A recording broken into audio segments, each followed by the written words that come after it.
जब मेरी शादी हुई देवर अमीर मकाम 9 साल का था। सास वफात पा चुकी थी। मैंने इसको अपने बच्चों की तरह पाला। वो भी मुझे भाभी के बजाय आपा कहता था। खुदा ने मुझे 2 बेटों से नवाजा था। शौहर मैकेनिक थे, अच्छा कमा लेते थे। हमारा गुजारा ठीक ठाक हो रहा था। अमीर मकाम 18 वर्ष का हुआ, मैं बेवा हो गई। अल्लाह ताला ने एक नागहानी हादसे में मेरे जीवन साथी को हमसे हमेशा के लिए जुदा कर दिया और हम सवाद से पिंडी आ गए। इन दिनों हमारे इलाके के हालात ख़राब थे। रोज़गार का मिलना मुहाल था। एक सवाती हम ज़बान बाई की मदद से अमीर मकाम को तामीराती कंपनी में काम मिल गया। इस कंपनी का मालिक एक बहुत दौलतमंद शख्स था, जिसके बड़े प्रोजेक्ट इस्लामाबाद और रावलपिंडी में चल रहे थे। ये एक बुज़ुर्ग आदमी था, मेहनती और शरीफ तबीयत। उसने मुलाजमत पर रखने से कबल अमीर मकाम से थोड़ी बातचीत की तो इसे ठीक बंदा लगा। उसने कहा कि मैं तुमको दफ्तर में कुछ लिखने पढ़ने का काम सौंप रहा हूँ। काम अच्छी तरह मेरे मैनेजर से समझ लेना और तनख्वाह का भी वही तुमको बता देगा। तनख्वाह जो भी आप देंगे मुझे मंजूर है, लेकिन मैं स्वाद से आया हूँ। मेरी बेवा भाभी और इनके 2 बच्चे भी हमरा हैं। हमारा बड़ा मसला रहाइश है। अगर आप ये मसला हल कर दें तो मेहरबानी होगी। अफसर साहब बोले, ठीक है, रहाइश का मसला मैं हल कर देता हूँ। हमारे बंगले में एक सर्वेंट क्वार्टर है। तुम अपनी बेवा भाभी और बच्चों के साथ वहाँ रहाइश अख्तियार कर सकते हो।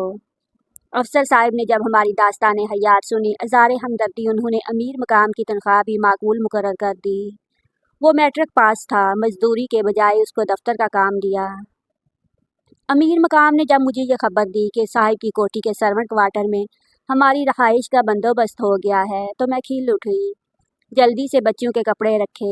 अमीर मकाम और रहीम बाई के साथ हम कोठी पर पहुंच गए। बेगम को कयूम साहब फ़ोन कर चुके थे, लिहाजा उन्होंने अच्छी तरह हमसे बात की और अमीर बाई से कहा कि तुम जाओ काम पर, क्वार्टर में उनके हवाले कर दूंगी। जब मैंने क्वार्टर में कदम रखा तो मेरा दिल बाग बाग हो गया। कुशादा 2 कमरे, साफ सुथरे और उम्दा बने हुए, गुसल खाना और एक बावर्ची खाना भी। मलहका बरामदे में बनाया गया था। चूल्हा, चौकी, चारपाइयाँ, बिस्तर, गर्ज हर शय मुयस्सर थी।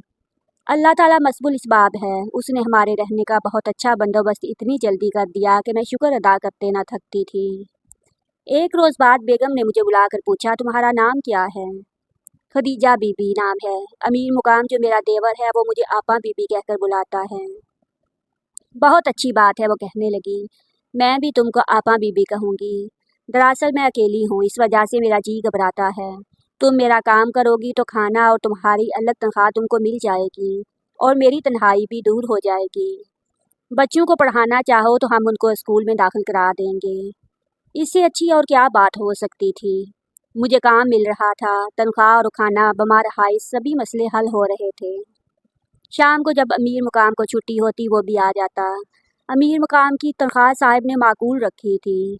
सफ़र वसीला ज़फ़र के मुस्ताक में पिंडी आ जाने पर बहुत खुश थी। यहाँ हमारी किस्मत खुल गई थी। मैंने उनका घर संभाल लिया। खाना बनाना, कपड़े इस्त्री करना और हर वो काम जो वो कहती बाखुशी सलीके से कर देती। वो मुझसे बहुत खुश थी। कहती थी, तुम जैसी मुलाजमा किस्मत वालों को मिलती है। वाकया तुम अच्छे घर की हो, तभी तुम्हारी आदतें अच्छी हैं।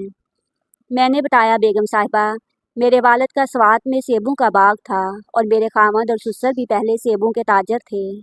सुसर और वालिद साहब की वफ़ात हो गई। हमारे सेबों के बाग उजड़ गए। मजबूरन हमको दर बदर होना पड़ा। अल्लाह की तरफ से इंसानों पर आजमाइश आती है। बस अल्लाह पाक हमें साबित कदम रखे और हर वक्त शुक्र की तौफीक अता कर दे। वो मेरी बातों से बहुत मुतासिर हुई, मुझसे इज्जत से पेश आती। मैं 5 वक्त नमाज़ पढ़ती, सुबह तिलावत करती। वो कहती, मैं नमाज भूल गई हूँ, मुझे सिखाओ ताकि मैं भी पढ़ूँ। नमाज से सुकून मिलता है बेगम साहिबा, आप ज़रूर पढ़ा करें। मुझसे किचन में आकर बातें करती और सवाती खाने बनाना सीखती। मैंने जान लिया कि उनको किसी के साथ की अशद ज़रूरत है और सख्त तन्हाई का शिकार हैं। अंदर से ये लड़की बहुत दुखी थी। लड़की इस वजह से लिख रही हूँ कि उनकी उम्र बामुश्किल 16-17 वर्ष थी, जबकि उनके शौहर की उम्र 65 से भी ऊपर होगी। खुदा जाने उनके वालिदैन ने क्यों इतनी कमसन फूल सी बच्ची को इतने उम्र रसीदा आदमी से ब्याह दिया था। शायद दौलत की वजह से। नाम हुस्ना था, किस्मत की धनी थी कि दौलत में खेल रही थी। किसी शय की कमी ना थी, मगर खुश ना थी। शौहर ना सिर्फ उम्र रसीदा था बल्कि वो इस कदर मसरूफ़ शख्स था कि उसको घर में बीवी को वक़्त देने की फुर्सत ना थी। वो घर पर सिर्फ इतवार को नाश्ता करता था, वरना नाश्ता ऑफिस में और दोपहर का खाना घर बेगम साहिबा का ड्राइवर उनको देने कंपनी के दफ्तर जाता। साहिब का खाना मैं अलहदा बनाती थी। कयूम साहिब मुझसे खुश थे क्योंकि उनका खाना मैं उनके हस्बे मंशा तैयार कर दिया करती थी। कुछ दिन बाद उनका ड्राइवर बीमार हो गया। उन्होंने अमीर मकाम से दरियाफ्त किया, क्या तुम ड्राइविंग जानते हो? वो बोला, जी साहिब, मेरे पास गाड़ी चलाने का लाइसेंस है, मैं ड्राइवर रह चुका हूँ। वो बहुत खुश हुए, कहने लगे, तो फिर तुम यहाँ मेरे ऑफिस की ड्यूटी छोड़ दो, मुझे कोई और मिल जाएगा। आज मैं कंपनी के ड्राइवर के साथ नहीं बल्कि तुम्हारे साथ घर जाऊँगा, तुम्हारा टेस्ट भी हो जाएगा कि कैसी ड्राइविंग करते हो। 8 बजे के करीब साहिब को लेकर अमीर मुकाम उनकी गाड़ी में घर आ गया। साहिब इसकी ड्राइविंग से मुतमिन हो गए, कहने लगे, आज से घर की गाड़ी के ड्राइवर तुम होगे। इस तरह अमीर मुकाम ने कंपनी जाना तर्क कर दिया और वो अब घर में रहने लगा।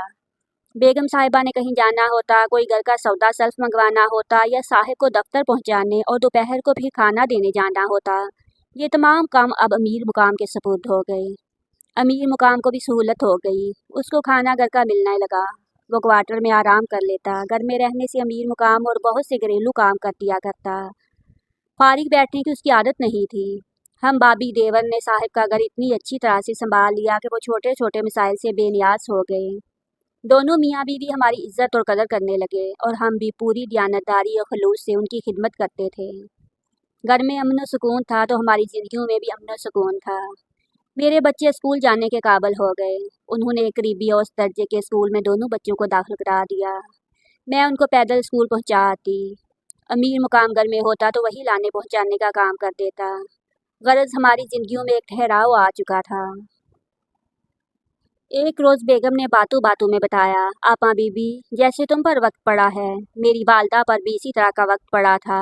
वालिद को गुर्दों का मर्ज लाहक हो गया तो वो कमाने के काबिल ना रहे। बाई गल दोस्तों में घर की जिम्मेदारियों से बेनियाज हो रहा। उसने मैट्रिक के बाद पढ़ाई भी छोड़ दी। वालिद की बीमारी पर बहुत खर्चा आता था और हम 5 बहनें थी, किसी की शादी ना हुई थी। अम्मी बहुत परेशान थी क्योंकि वालिद कयूम साहिब की कंपनी में काम करते थे, वो भी बीमार पड़े थे। कयूम साहिब जब उनकी आदत को घर आए तो हमारा हाल देखकर अफसुर्दा हो गए। उनके बच्चे नहीं थे, बीवी की वफात को काफ़ी अरसा गुजर गया था और उन्होंने दूसरी शादी नहीं की थी। मुझे देखा तो पसंद कर लिया, मगर मुंह से कोई बात नहीं निकाली। वालिद साहिब की बीमारी का खर्चा उठा लिया। 3 साल वो डायलिसिस पर जिंदा रहे। ये अखराजात भी कयूम साहिब देते रहे। उनकी वफ़ात के बाद कयूम ने वालदा से मेरा हाथ मांग लिया तो अम्मी ने भी ये सोच कर कि उनको किसी दौलतमंद का सहारा चाहिए था, इस रिश्ते को कबूल किया। मैंने जब इनकार किया वो रोने लगी और अपनी मजबूरियों का वास्ता दिया तो बहनों और माँ की खातर मैंने कुर्बानी दी। मगर मेरे दिल ने कभी कयूम साहिब को बतौर शौहर कबूल नहीं किया। मेरा और उनका उम्र के फ़र्क की वजह से जोड़ नहीं बनता था, लेकिन ये चाहते तो मुझे मोहब्बत और तवज्जो देते। मगर आपा बीबी, उनके पास मुझे मोहब्बत देने के लिए वक्त ही नहीं है, और तो और मुझसे बातें तक करने का टाइम नहीं है उनके पास। तुम देख तो रही हो कि मैं सोने के पिंजरे में कैद एक परिंदे की तरह हूँ। कभी कभी तो दिल चाहता है कि इस पिंजरे को तोड़ कर उड़ जाऊँ। फिर बहनों और माँ का ख्याल आता है, जिनको हर माह वो खर्चा देते हैं और मेरी बूढ़ी माँ का इलाज मुआवजा और देखभाल करते हैं। मेरी एक बहन की शादी इन्हीं की कोशिशों से अच्छे घराने में हो गई, मगर अभी 3 और रहती हैं, कॉलेज पढ़ रही हैं। खर्चा भी कयूम साहिब देते हैं। एक मेरी कुर्बानी के बदले उन्होंने कितनी जिंदगियां बना दी हैं। यही सोचकर समझौते पर दिल को राज़ी कर लिया है, वरना दिल तो गुटा गुटा ही रहता है। आप लोग आए हो तो मैं ज़रा खुश रहने लगी हूँ, वरना मैं तो किसी से बात करने को भी तरसती थी। बेगम की आयबा की बातें सुनकर मुझे बहुत अफसोस हुआ। वो इतनी खूबसूरत थीं कि उनका जीवन साथी उनका हम उम्र कोई खूबसूरत शहजादा होना चाहिए था, मगर वाहरी किस्मत के उनकी तकदीर में बूढ़ा बादशाह लिखा गया था। कयूम साहिब उम्र सीधा मगर दिल के बादशाह थे। वो कई ज़रूरतमंदों के काम आते, खुदा तरस थे, मगर इस कदर अपने पेशे से नाहक था कि उनको इस बात का ये भी एहसास ना था कि उन्हें कुछ वक़्त अपनी कमसन बीवी के लिए भी निकालना चाहिए। जब से अमीर मुकाम घर में आया था, मैंने महसूस किया कि बेगम साहिबा खुश रहने लगी हैं। वो अब मेरे देवर में कुछ इस तरह दिलचस्पी लेती थीं कि मेरा दिल आने वाले किसी खतरे के डर से धड़कने लगता था। उसे बहाने बहाने से बुलाकर बातें करने लगती। अमीर मकाम बहुत खूबसूरत, सुर्ख और सफ़ेद रंगत वाला, सेहतमंद और कद्दावर नौजवान था। शायद बेगम साहिबा के तसव्वुरात में ऐसा ही कोई हसीन रंगो रूप और कदो कामत वाला नौजवान आइडियल रहा होगा। वो मेरे देवर को हसरत से तकने लगती थी, यहाँ तक कि अमीर मुकाम की पेशानी पर पसीना आ जाता था। वो कोशिश करता कि कम से कम बेगम उसको बुलाएं, जबकि वो इनका ड्राइवर भी था। वो जब चाहे उसे बुला सकती थी। ताहम अल्लाह का शुक्र है वो घर से कम ही निकलती थी, और इनकी कोई सहेली या हम उम्र पड़ोसन भी ऐसी ना थी कि मिलने मिलाने जाएं। उन्होंने बस हम लोगों से दिल लगा लिया था। हो सकता है कि साहब ने उन पर यह पाबंदी भी आयद कर रखी हो, वो ज़्यादातर घर पर ही रहेंगी। तब ही उनकी तन्हाई का मदावा ना हो सका था, और वो हम मुलाजमों में अपनी तन्हाई का इलाज ढूंढती रही थी। रफ्ता रफ्ता उनकी मेहरबानियाँ बढ़ती गईं, ख़ास तौर पर मेरे देवर अमीर मुकाम पर। उसे वो बिन मांगे जेब खर्च देती, सौदा सलफ से जो रकम बचती वो वापस ना लेती। तनख्वाह के अलावा इतनी मराद कि हमारी तनख्वाह सारी बची रहती थी। सर्दियाँ आ गईं तो दिन छोटे हो गए, रात जल्द हो जाती, साहिब और देर से घर आने लगे। तब वो हमारे क्वार्टर में आकर बैठ जाती, अंगीठी जलाने को कहती, फिर हमारे दरमियान बैठकर मज़े से हाथ तापती। कहती कि जब तक साहब नहीं आ जाते तुम लोग मुझसे बातें करो। बैठती वो मीर मकाम के कमरे में थी, अंगीठी भी वही रखी होती। मुझसे कहती बच्चों को सुलाकर आ जाना, बच्चों पर लिहाफ डाला हुआ है, इसलिए अंगीठी उधर नहीं रखी, वरना गैस कमरे में बढ़ जाएगी। मैं बच्चों को सुला रही होती, वो अमीर मुकाम के साथ बातें करती और कहती बातें करनी नहीं आती तो अपने बचपन की कोई कहानी सुनाओ। जब तक बच्चे सोए मेरा देवर बेचारा गांव के किस्से इधर उधर की बातें करता रहता। एक दिन वो नहाने गई तो गुसलखाने से दराम से गिरने की आवाज़ सुनाई दी।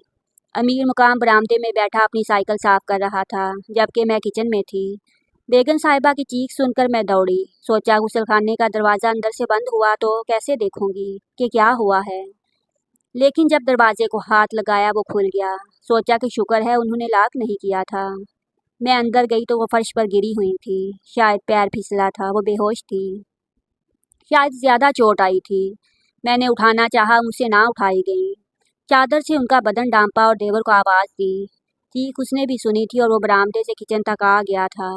मैंने कहा कि मैं इनको नहीं उठा सकती। तब वो कुछ होश में आ गई, बोली कि मेरी टांग में चोट आई है, हिल नहीं सकती, बहुत दर्द हो रहा है, मेरी टांग में फ्रैक्चर हुआ है, शायद नहीं उठा सकती। तब मैंने अमीर मुकाम को बाहर जाने का इशारा किया और बड़ी दिक्कत से किसी तरह लिबास पहनाया। दोबारा उसको आवाज़ दी कि आओ मेरी मदद करो। उसने बेगम साहिबा को इस तरह उठाकर बिस्तर पर लिटा दिया, जैसे ज़मीन पर गिरे हुए छोटे बच्चे को उठाकर लिटाते हैं। उस रात साहिब लाहौर किसी काम से गए हुए थे। वो दूसरी सुबह आए। हम सारी रात देवर बाबी दोनों उनके पास बैठे रहे। वो हाय हाय करती रही, ना खुद सोई और ना हमें सोने दिया। सुबह साहिब आ गए, वो उनको डॉक्टर के पास ले गए। एक्सरे कराए, खुदा का शुक्र के ज़्यादा चोट नहीं लगी थी और जिसम में कहीं भी फ्रैक्चर एक्सरे में ना आया था। उस दिन के बाद अमीर मुकाम घबराया घबराया रहने लगा। मुझे कहता आपा बीबी मेरा दिल करता है कि हम यहाँ से चले जाएं। मैं यहाँ रहने से अब दिल में अमन महसूस नहीं होता। दिल में अमन तो मुझे भी महसूस ना होता था, लेकिन मैं यही कहती थी अमीर मकाम थोड़ा सा और तहम्मुल से वक़्त गुजार लो, हम बच्चों के साथ कहाँ जाएंगे। अगर तुमको कहीं और जगह नौकरी मिल भी गई तो रहाइश का क्या करेंगे। दुआ करो हमारे अपने इलाके के हालात ठीक हो जाएं तो हम अपने गांव वापस चले जाएंगे। उस दिन के बाद वो अक्सर कहती अगर उस दिन तुम लोग ना होते तो शायद मैं मर ही जाती। ऐ काश मैं तुम लोगों के घर का ही फर्द होती। ऐसे ऐशो आराम से क्या हासिल जो घर में मोहब्बत की मिठास से खाली हो। सर से पैर तक भी तुम्हारे साहिब मुझे सोने से भी लाते दें तो वो मेरे किसी काम के नहीं हैं। मैं समझाती बेगम साहिबा ऐसी बातें ना करें, इन बातों से अल्लाह ताला नाराज़ होते हैं।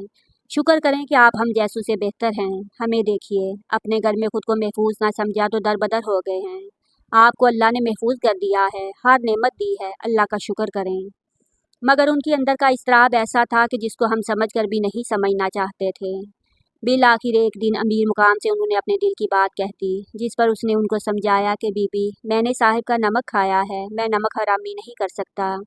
आप अपने साहिब को सरताज समझिए और मुझे नौकर। मैं आपके दर का मुलाजिम हूँ। आप अपना मुकाम ना भूलिए और ना मैं कभी अपनी औकात भूलूंगा। इसी में हमारी भलाई है। उनका दिल टूट गया। कुछ दिन बुझी बुझी रही। मैंने पूछा बेगम साहिबा क्या बात है, आप कुछ नाराज़ लगती हैं, क्या हमसे कोई खता हो गई है। कहा नहीं आपा बीबी, मैं तो आपकी बहुत इज्जत करती हूँ, आप पर एतबार है मुझे।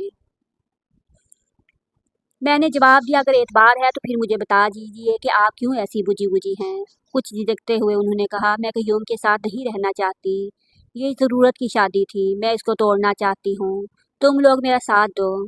तलाक लेकर मैं माँ के घर नहीं जा सकती, वरना मेरी बहनों के घर खराब होंगे।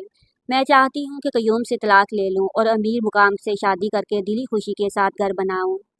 उसकी ये बात सुनकर मैं बहुत ज़्यादा परेशान हो गई। मैंने कहा, ऐसा मुमकिन नहीं है, आप अपना घर आबाद रखें। खुदा का शुक्र कि इन्हीं दिनों साहब को बैरून मुल्क जाना पड़ गया और मेरे बड़े भाई का फ़ोन आ गया कि तुम लोग फ़ौरन बन्नू पहुँचो, क्योंकि बड़े चचा का इंतकाल हो गया है। हमको जाने का बहाना मिल गया और साहिब लोग भी कुछ दिन बाद इंग्लैंड चले गए। यूँ अल्लाह ताला ने हम गरीबों की भी इज़्ज़त रख ली और उन अमीरों की भी, जिन्होंने बुरे वक़्त में हमको सहारा दिया, छत दी, हलाल रोज़ी का वसीला बने। ना वो हमसे दिल बर्दाश्ता होकर गए और ना हम उनसे शर्मिंदा हुए। मैं खुदा से यही दुआ मांगती थी कि ए खुदा, हमारी इज़्ज़त रखना, हमको इस अमर की तौफीक ना देना कि हम किसी से बददियानती या गद्दारी करें, ख़ास तौर पर अपने मोहसिनों से। अल्लाह ताला ने हमारी सुनी।